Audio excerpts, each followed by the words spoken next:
guys, thank you udah klik video ini.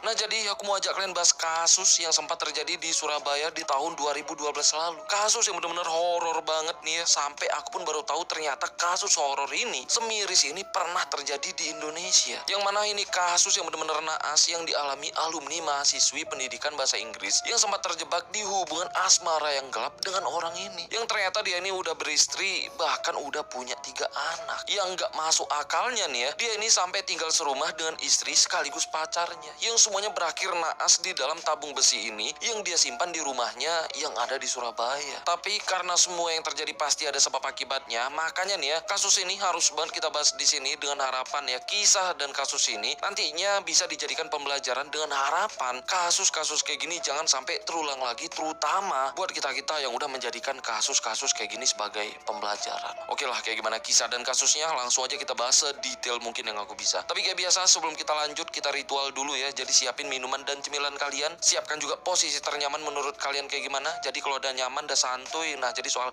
kasus ini, yuk kita bahas.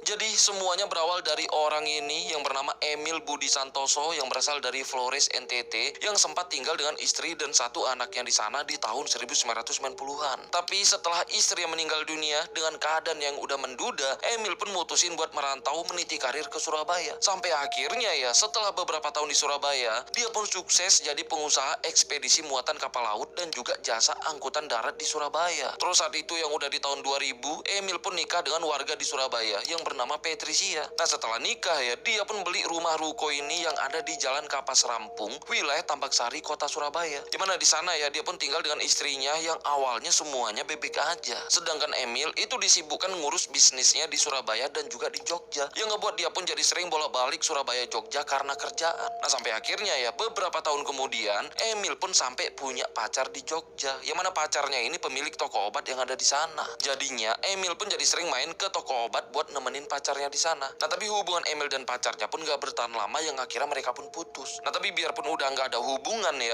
Emil ini masih sering sekedar main ke toko obat mantannya kalau pas lagi ke Jogja ngurus bisnisnya di sana. Di samping itu, kehidupan Emil dan istrinya di Surabaya pun ya masih berjalan baik-baik aja. Karena saat itu istrinya emang gak tahu soal apa yang dilakukan Emil ini di luar. Bahkan saat itu yang udah di tahun 2007 ya, setelah 7 tahun mereka nikah, Emil dan istrinya pun udah punya 3 anak. Sedangkan Emil yang masih sering main ke toko obat punya mantannya di Jogja ya, itu mulai suka bahkan sampai menggoda salah satu karyawan wanita di toko obatnya yang bernama Eka. Sampai akhirnya ya mereka pun mulai kenal dan menjalin hubungan yang mana dari sinilah cikal bakal kasus ini dimulai. Nah, soal